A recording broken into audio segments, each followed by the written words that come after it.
due tonight. If you hopefully you have a good start on it and just need to finalize a few details. Remember that's submitted online. There is tutoring available both at the Help Center and virtually through the Help Center. But all that ends at 8 p.m. So make sure, definitely check Canvas for when they're open. It's not all day, every day. And the virtual one's even a little bit less likely. Right now we only have one virtual tutor. If that ends up being high demand, they'll add more. All right, any quick questions about any of that?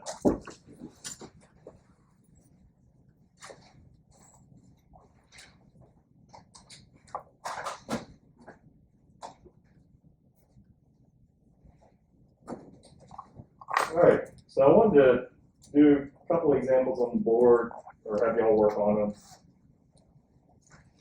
And then we'll look at homework questions. All right, now we've kind of finished all the material. What are the main ideas? If you want to take a limit, what should you do? Plug it in and see what happens, right? If everything's nice, if it's in the domain, you plug it in, you get an answer. What's the most likely conclusion? If we're finding the limit. You know, if it's continuous, then that is the limit value over time, right? And then what could go wrong? You get something like 0 to 0. What does that mean to do? It's indeterminate, but 0 to 0 means something will cancel. And then you just have to find a way to cancel something. Ideally, it's the right thing. And then after you cancel them all, what do? Plug it in again. Now you plug in again and see what happens. Hopefully it works. All right. Tomorrow we'll start talking about when things don't work as well. So that's a lot of 1.6 is, now that we know the basic one, let's look at the other cases, like you keep plugging in and keep dividing by 0. How do you handle that? All right. All right, that's almost all 1.5. So unfortunately, there's lots of old techniques when you do these, like using a conjugate or factoring or rewriting all fractions to make things look nice. Like it's just, or knowing some trig stuff. All right, so like for trig, let's do one of those. Let h of x equal sine of x over tangent of x.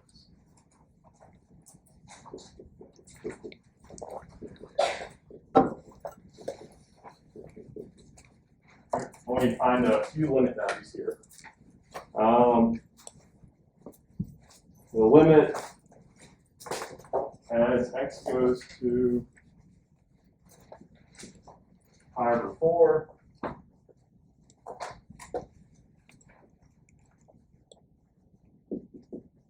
h of x. Limit as x goes to pi over 2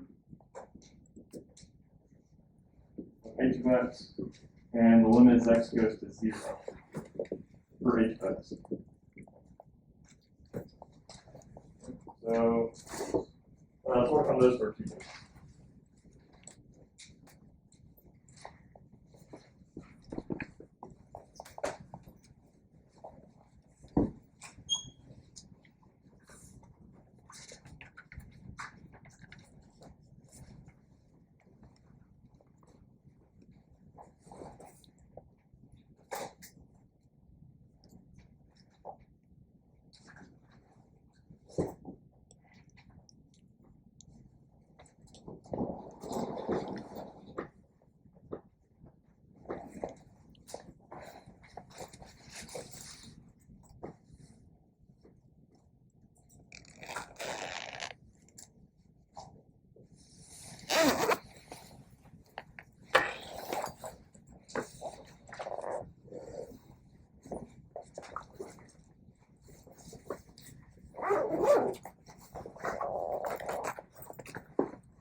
If I have an answer for the first one, the next goes to fire report. So we're gonna do what we do. How do we get that? In a circle? Alright, let's see. Fire report is right here. X, Y coordinates are root 2 over 2, root 2 over 2.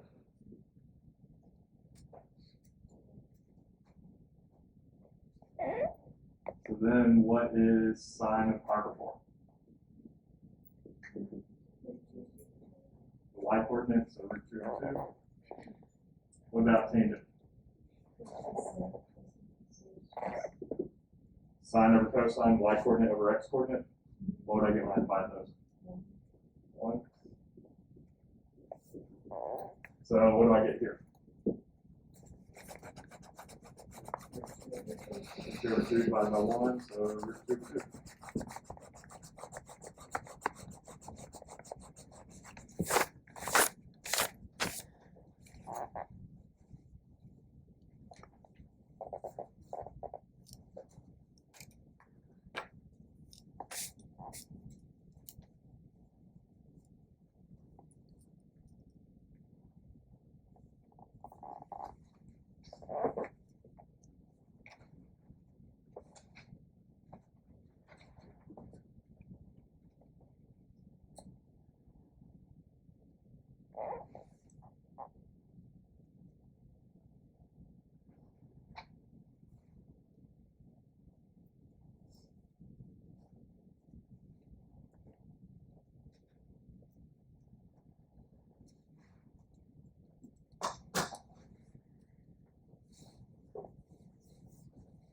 Let's do the third one. Anybody have the third one yet?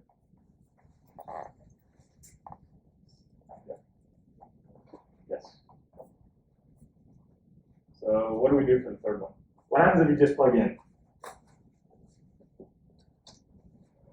So limits x goes to 0 of sine of x over tangent of x. So that creating a circle. So that's angle 0, that's sitting right here. That's 0.10. So what's my sine value? 0. What about tangent? Sine divided by cosine? Y divided by x. So 0 divided by 1, which is 0. So somebody said indeterminate.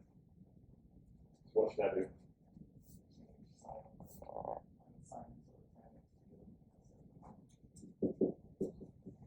Alright, you said rewrite which one? Or we can rewrite tangent of x, right? What is tangent of x? Sine of x over cosine of x?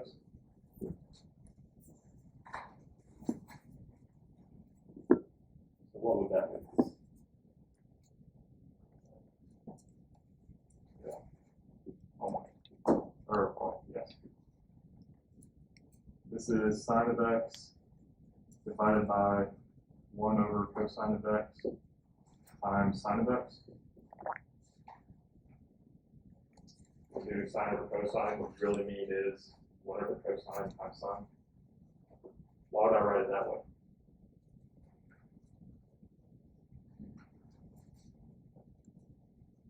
You have to write next to probably off for anything. Explain it a little bit. Why would I want to write it this way? What happens? What cancels? Yeah. Sine of x divided by sine of x, that goes away. So if the limit is x goes to 0, 1 divided by 1 over cosine of x. What is cosine of x? Or sorry, what is cosine of 0?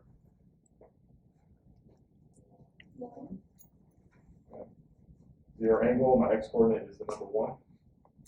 So my cosine value must be 1. So it would be 1 divided by 1 over 1. End up with 1, just like I said.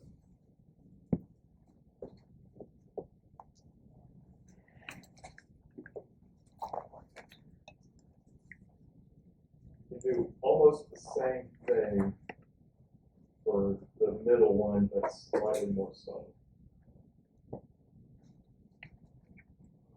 You might want to venture a guess for the middle one what the answer is.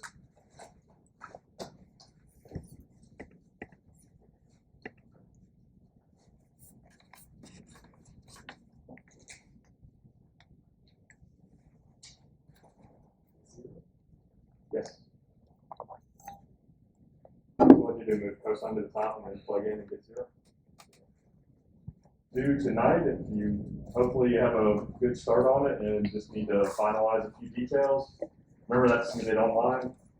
There is tutoring available both at the Help Center and virtually through the Help Center. But all that ends at 8 p.m. So make sure, definitely check Canvas for when they're open. It's not all day, every day. And the virtual one's even a little bit less likely. Right now we only have 1 virtual tutor. If that ends up being high demand, they'll add more. All right, any quick questions about any of that?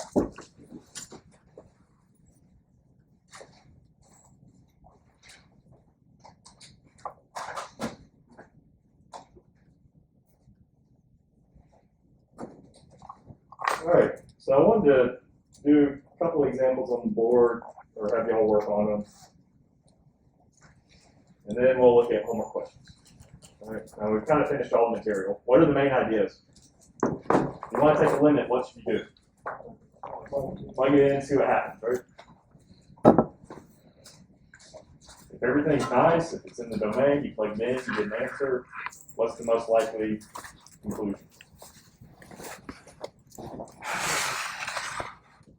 If we're finding the limit.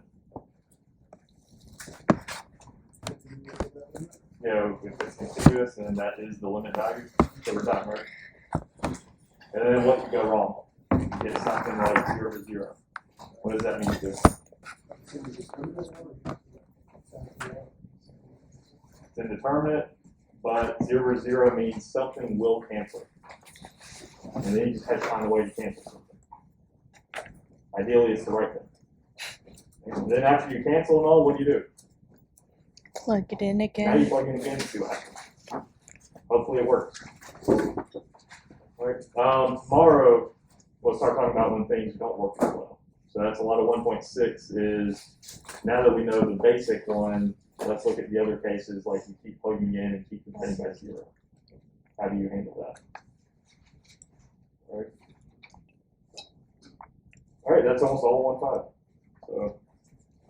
Unfortunately, there's lots of old techniques when you do these, like using a conjugate or factoring or rewriting all fractions to make things look nice.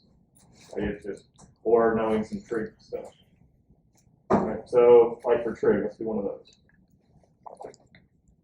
Let h of x equal sine of x over tangent of x.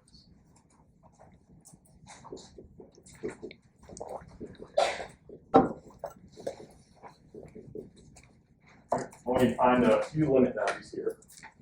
The limit as x goes to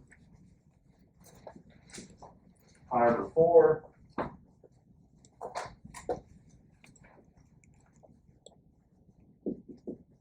h of x. Limit as x goes to pi over 2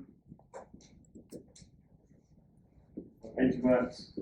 And the limit as x goes to 0 for h of x. So let's work on those for a few minutes.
I have an answer for the first one, the next goes to fire report.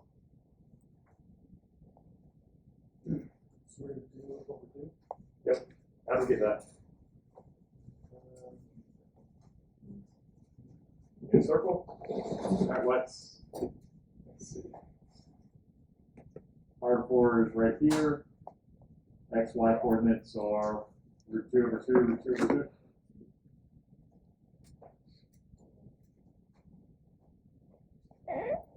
So then what is sine of pi over 4? The y coordinates are root 2 over 2. What about tangent? Sine over cosine, y coordinate over x coordinate. What would I get when I divide those? 1. So what do I get here? 2 over 2 divided by 1, so root 2 over 2.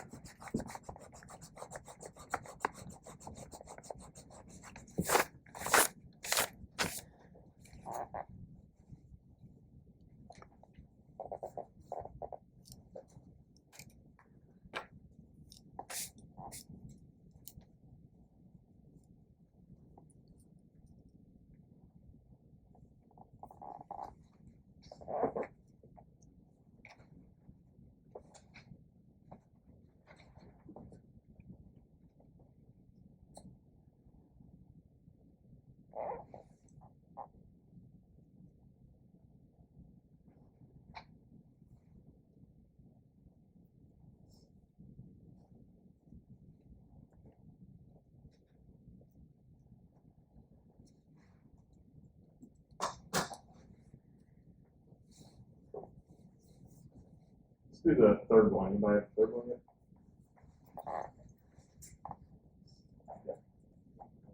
Yes. So what do we do for the third one? What happens if you just plug in? So limits x goes to 0 of sine of x over tangent of x. So back for a unit circle.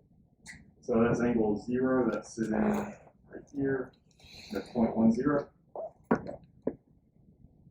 So what's my sine value? 0. What about tangent? Sine divided by cosine? Y divided by x? So 0 divided by 1, which is 0. So somebody said indeterminate. So what should I do?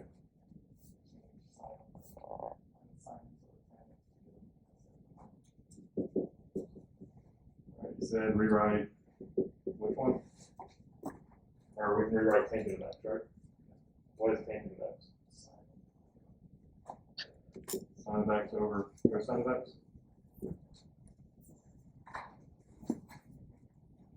So what would that be? Yeah. Oh my. Or, yes. This is sine of x divided by 1 over cosine of x times sine of x. We do sine over cosine, what you really mean is 1 over cosine times sine. Why would I write it that way?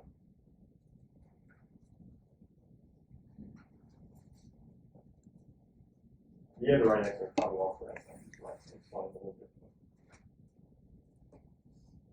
Why would I want to write it this way? What happens? What cancels? Yeah. Sine of x divided by sine of x, that goes away. So if the limit is x goes to 0, 1 divided by 1 over cosine of x. What is cosine of x? Or sorry, what is cosine of 0?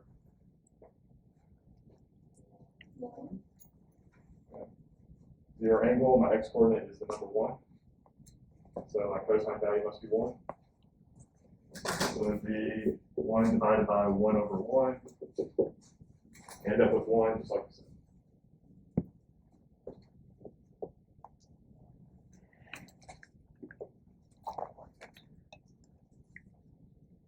You do almost the same thing for the middle one, but slightly more subtle. You might want to venture a guess for the middle one what the answer is.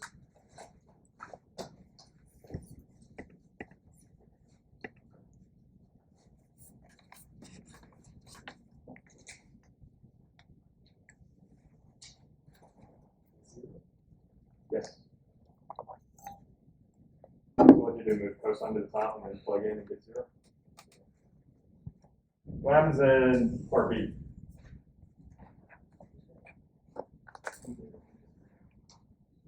I can't plug in, eventually I divide by 0, right? So if I were to try to plug in here, it would look like 0 plus 4 plus 0 to 0.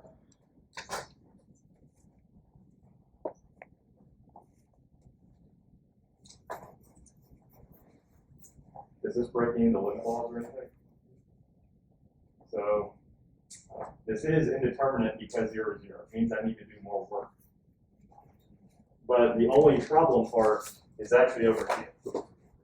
Like, I know the limit is x goes to 0 of 3x plus 4 is equal to 0 plus 4 is equal to 4. That part's fine. We only have to worry about that second part. All right. So, assuming everything works nicely, this is the limit as x goes to 0, 3x plus 4, plus the limit as x goes to 0 of x squared plus x over x. Why did I make the statement assuming everything works? When are you allowed to break part 2 limits? Not quite. Right idea. When can I say this limit is the same as these two separate limits? That was one of the limit laws, right? Which we basically said you don't actually need these, you just do them in practice. That's only true if both limits exist. Do I know whether this limit exists yet? So technically I can't. There's a technicality about using the limit law here. If this wasn't a number, I didn't get a limit here. I can't say take this limit and add this limit. But really all I did is something like the number 4 plus does not exist. What would that be? So like if this part did break, I can't use the limit law, but I would also just say the whole limit doesn't exist. Now I need to be a little careful there and make sure nothing here cancels anything here, but the way it's written, that's not going to happen.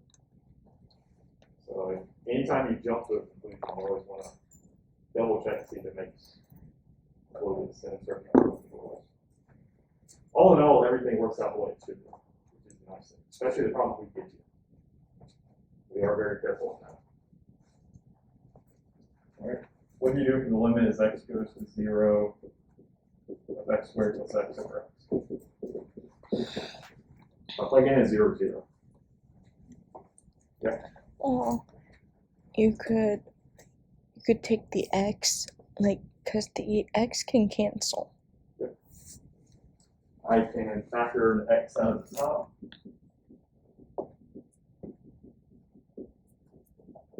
And now I can say this is the same as when the limit is x goes to 0, x plus 1. So what's my limit?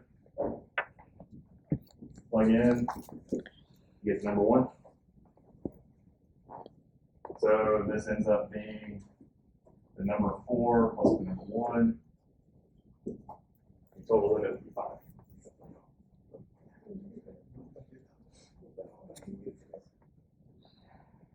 Can't change by getting the right answer.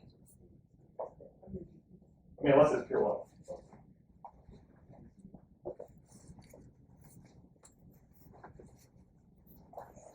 So if we were to just show us factoring out the problem part without rewriting. Yeah, you could. I could have not written 2 limits here and just done that. Yes. Yeah. Probably want to explain. People early on, do I have to memorize? This is in the reflections a lot. Do I need to memorize all the limit laws and write them down? No. But then you are technically using them almost always. And since you're technically using them, you do always want to ask, am I using it correctly? But we're not going to make you tell us what you're doing on every step for that. We can follow your steps. We know what the limit laws are. So that's more on partial credit, not the right things. But yes, I could have said this is the limit as x goes to 0 of 3x plus 4 plus, after I factor out x, or I could have written it like this. And then factor out the x. That would have been fine. That's still a replacement theorem based on replacing the whole.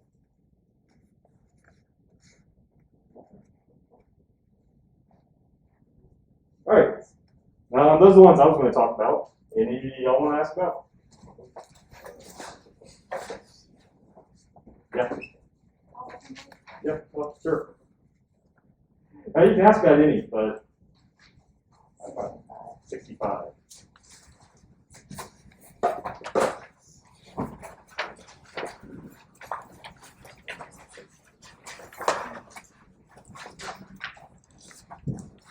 Oh, what else is there?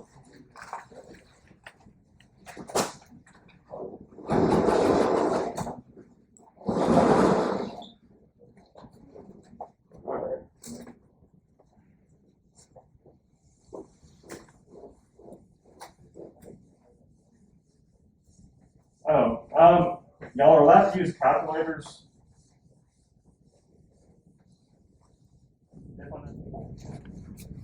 Now, if you do a bunch of these, you get like a decimal 1.41, you know, that's probably just 2 over 2. You can memorize what pi over 3, pi over 2, all those are decimals, and then pretend that you have the exact one. It is always the same ones then. So limit is h goes to 0 of 1 plus h cubed minus 1 divided by h.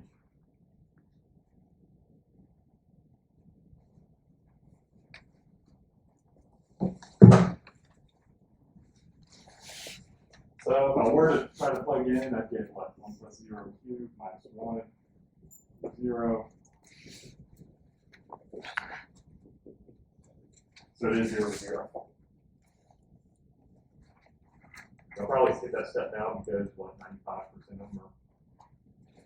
Yeah. There's a much higher percentage of my examples than mine. Notice in all the examples where I can plug in, I never factored or canceled. You don't want to do more work than you have to. All right, this one I don't have a choice. So what do I do? Yeah, should I expand it? How do we expand this?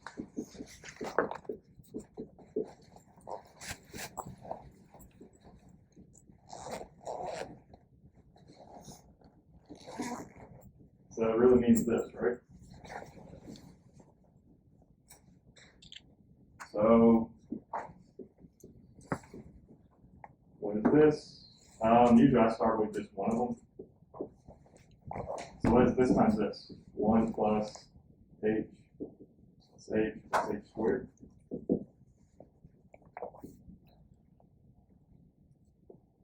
So instead of multiplying all three, I just multiply these two to start. Then I can make that look a little nicer.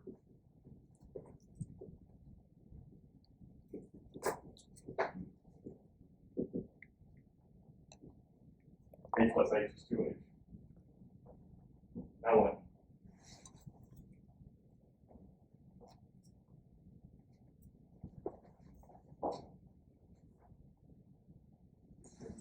Distribute again. Multiply this times this, so I have to do 1 times all of this, and then add and do h times all this. So we're expanding it out again. When I multiply by 1, I get this. And then when I multiply by h, it's going to be h plus 2h squared plus h cubed.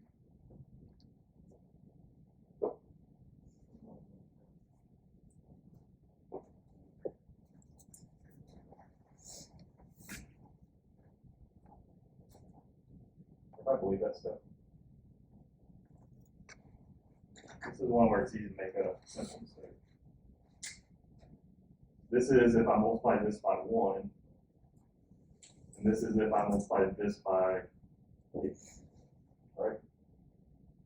How would you expand something out? 1 times all these terms, that's this, and then add h times all these terms. Excuse me, this part. You don't need to combine everything at once. You can always write out a couple more steps to make sure you don't make mistakes. So then what do I get?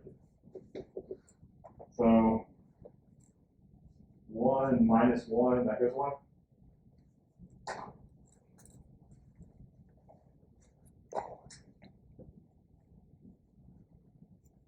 Then I get a 2h plus an h.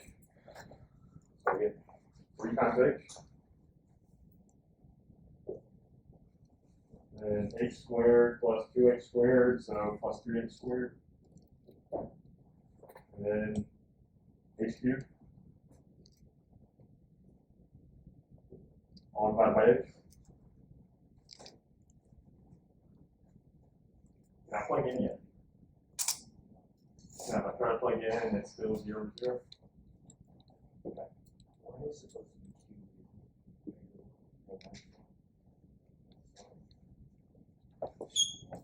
Was it cubed? Okay. Yeah, that's still 1.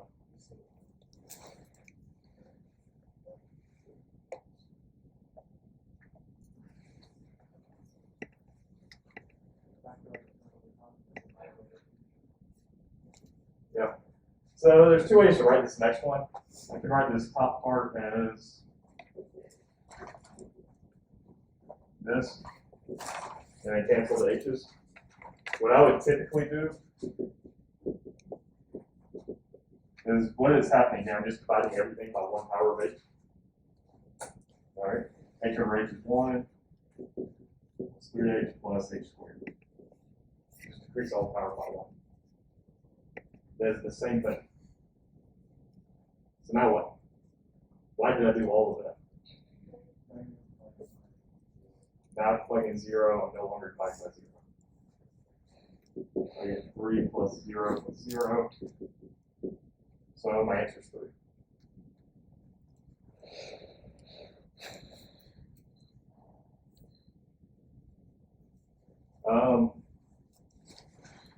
Because this might happen if you ever heard of the Help Center. Anybody heard of Pascal's triangle?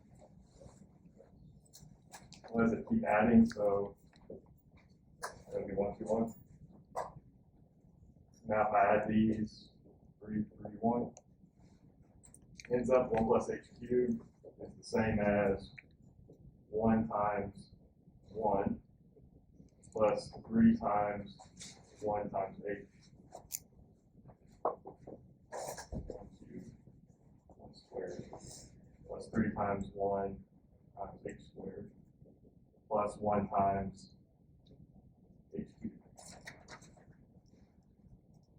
Which actually is the same thing. There's no reason to do that other than it's faster than that. So you can always use shortcuts. That's the hard thing in calculus. You actually earn the right to use certain shortcuts from previous. As long as you don't break the rules, that is fine. Now, what you're not allowed to do is use calculus that we learn later in the semester to solve calculus problems. But things that are understood background, you could use something like Pascal's triangle if you know it is a quick way to expand. But then, whenever I write anything on board, I try to do just this. This means this. I can compute that as long as I'm organized.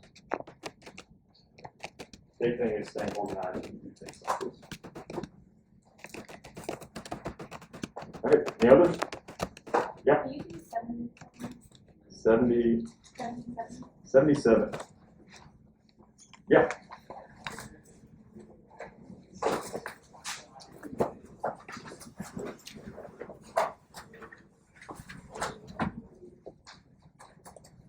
So, whoever came to my office, I didn't know the directions for this, so I probably told you wrong. 77 says f of x is equal to sine of x or cosine of x.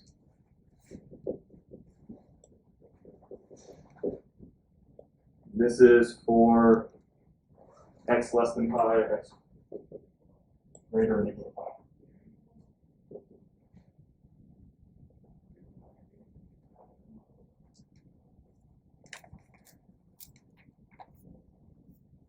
All right. And the question's about continuity. Whoever came off this earlier, we only talked about limits, we didn't talk about continuity. So I answered part of this one. All right.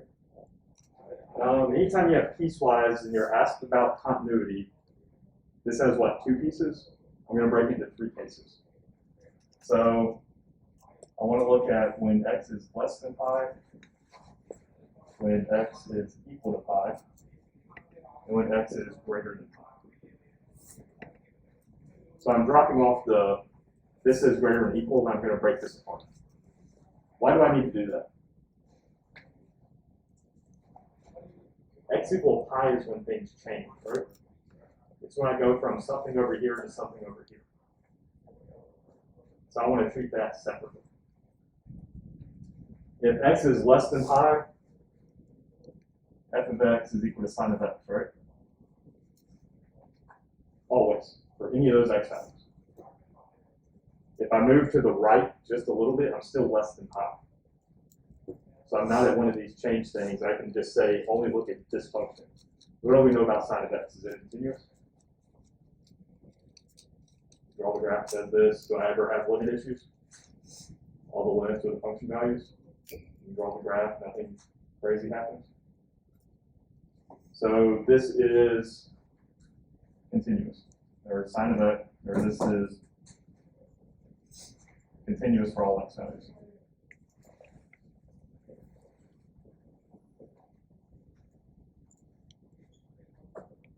Technically, sine of x is continuous on negative infinity to infinity, right? All real numbers. But I'm going to cut it at x is less than pi. So my first interval, I know I'm continuous on the interval negative infinity to pi, but you can't include pi yet. This is the same when x is bigger than pi, right? Now f of x is cosine of x. Cosine of x. Does this forever? Anything bad ever happen? So it's continuous, right? So this is continuous on the interval. I would say negative infinity to infinity. But we only care about x values bigger than pi. So my lower bound is pi. So I know 2 intervals. I'm continuous from negative infinity to pi and from pi to infinity. What's the only number I have to look at? Pi. Now I need to consider that one. It didn't happen in this example. What if I had something like divide by 0 for something that's not in the domain? Then I throw out that one number, right? So after you throw out that one number, you're continuous with all the others. So, you know, there could be other things come up, but these were actually nice pieces where nothing bad happens. So you don't have to look at any of that. How do you decide if you're continuous at x equal to pi? What is the definition? If you have a limit on the left and a limit on the right, the same, and then we see. Yes. If my limit value is the same as my function value, I'm continuous at that x equal to the right. That is the definition of continuity. The limit must be the function value. So what's f of pi? I'll plug in pi, it's this piece, so that's cosine of pi, which is equal to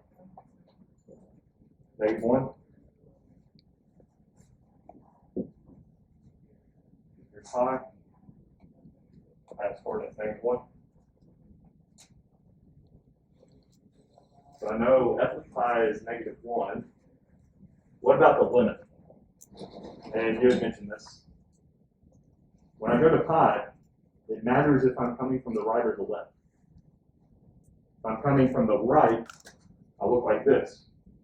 If I'm coming from the left, I look like the top piece. So for piecewise, we always look at two cases, left or right. So what is the limit when x goes to pi from the left?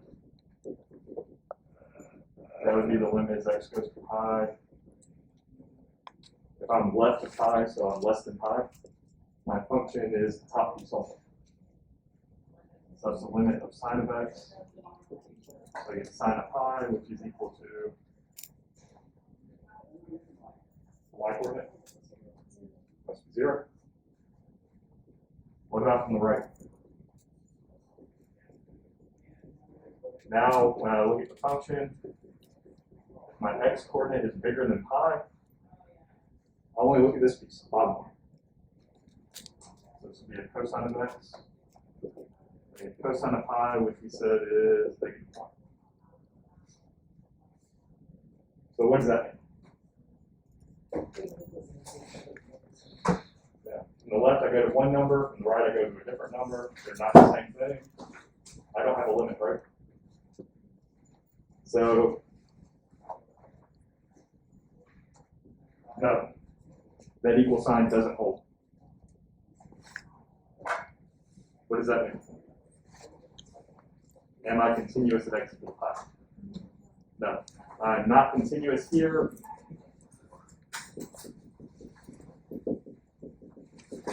Because my limit doesn't exist.